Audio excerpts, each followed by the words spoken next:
প্রিয় ছাত্রছাত্রীরা, আজ আমরা আলোচনা করব পিথাগোরাসের উপপাদ্য নিয়ে।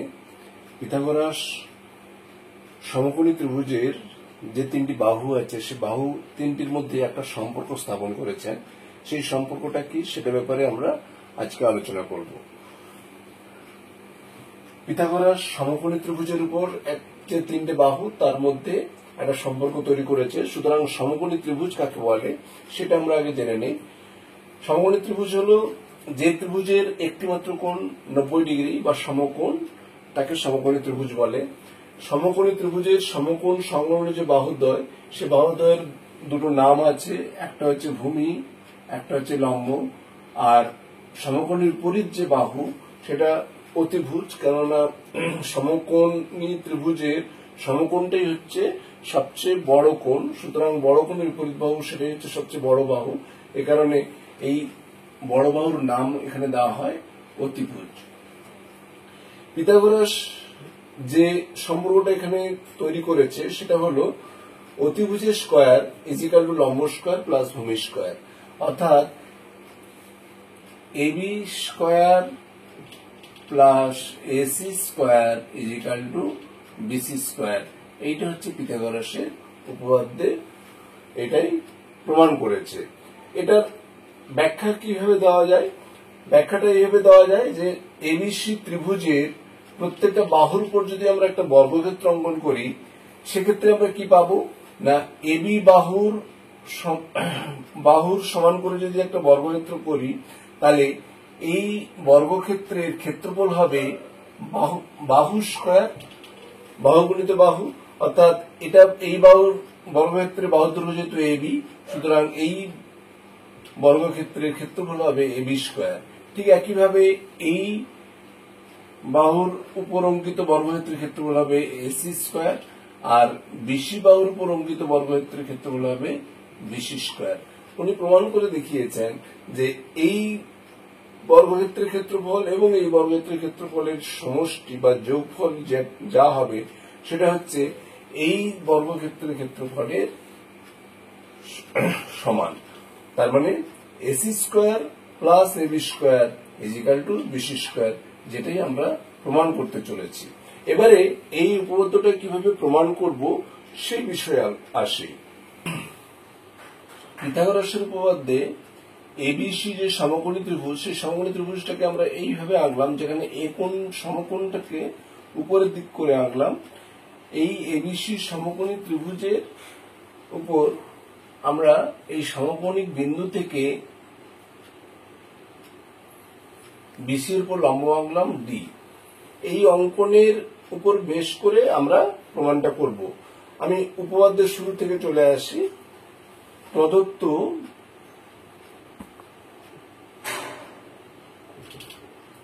কি না, এবিসি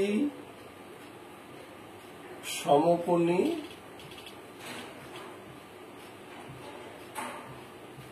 ত্রিভুজের এ কোণ সমকোণ। কি প্রমাণ করতে হবে? অর্থাৎ প্রামাণ্য কি? প্রামাণ্য হলো AB square plus AC square is equal to BC square. এটার জন্য আমরা একটা অঙ্কন করব। অঙ্কনটা হলো এ থেকে বিসি এর উপর লম্ব এডি অঙ্কন করলাম। এবারে প্রমাণে চলে আসি।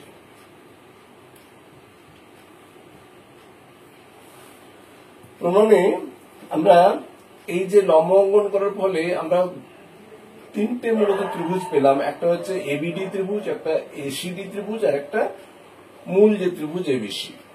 এই তিনটে ত্রিভুজের বাম দিকের ত্রিভুজ এবং মূল ত্রিভুজকে নিয়ে আমরা প্রথমে কাজ করব, এবং পরে ডান দিকের ত্রিভুজ এবং মূল ত্রিভুজ নিয়ে আমরা আলোচনা করব। বাম দিকের ত্রিভুজ মানে ত্রিভুজ এ বিডি ও মূল ত্রিভুজ এবিসি। দেখো, এটা পরস্পর সদৃশ্যকোণী, যেটা তোমরা আগেই জানো।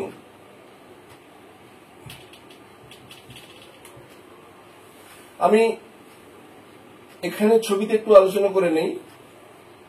এবিডি ত্রিভুজের দেখো এইটা যেহেতু লম্ব, সুতরাং এখানে 90 ডিগ্রি, আবার এবিসি মূল ত্রিভুজ তারও এ কোণ 90 ডিগ্রি, সুতরাং এই এ কোণ এবং এই ডি কোণ সমান। বি কোণটা দেখো এবিসি ত্রিভুজের ক্ষেত্রেও বি কোণ আছে, এবিডি ত্রিভুজের ক্ষেত্রেও বি কোণ আছে, এবিসি ত্রিভুজের ক্ষেত্রেও বি কোণ আছে, সুতরাং বি কোণ সাধারণ।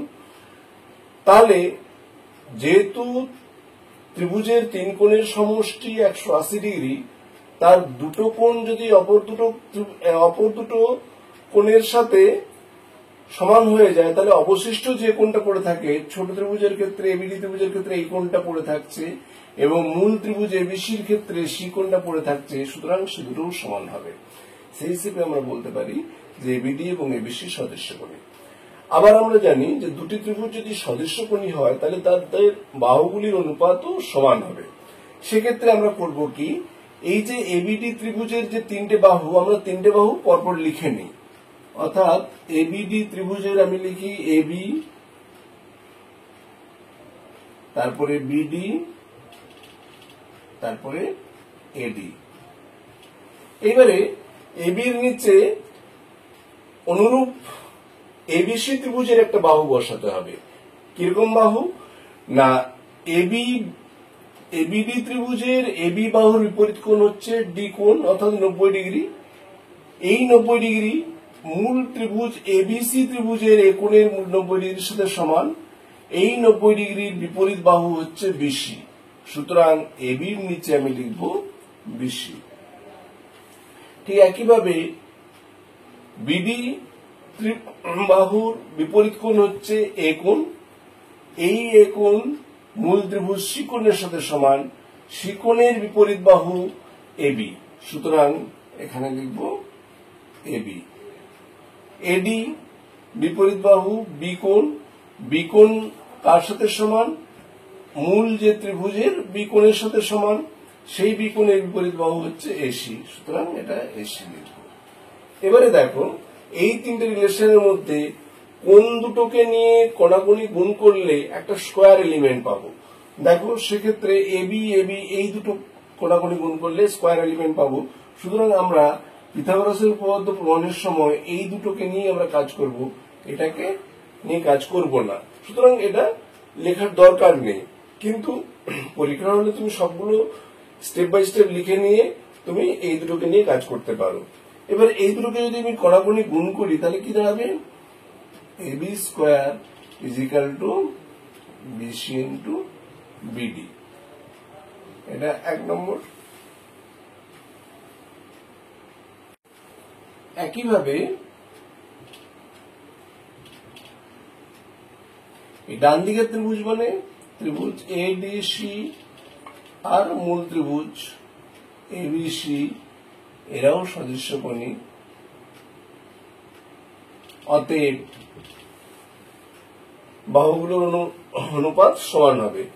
তার মানে এই ত্রিভুজের তিনটে বাহু আমরা লিখে নিই, এসি, ডিসি আর এডি। এসি এর বিপরীত কোণ হচ্ছে ডি কোণ, যেটা 90 ডিগ্রি। এই ডি কোণ মূল ত্রিভুজ এ কোণের সাথে সমান, সুতরাং এ কোণের বিপরীত বাহু হচ্ছে বিসি, তাহলে এসির নিচে হবে বিসি। ঠিক একইভাবে ডিসির বিপরীত কোণ হচ্ছে এইটা, এই কোণটা মূল ত্রিভুজ বি কোণের সাথে সমান, বি কোণের বিপরীত বাহু হচ্ছে এসি, সুতরাং এটা এসি হবে।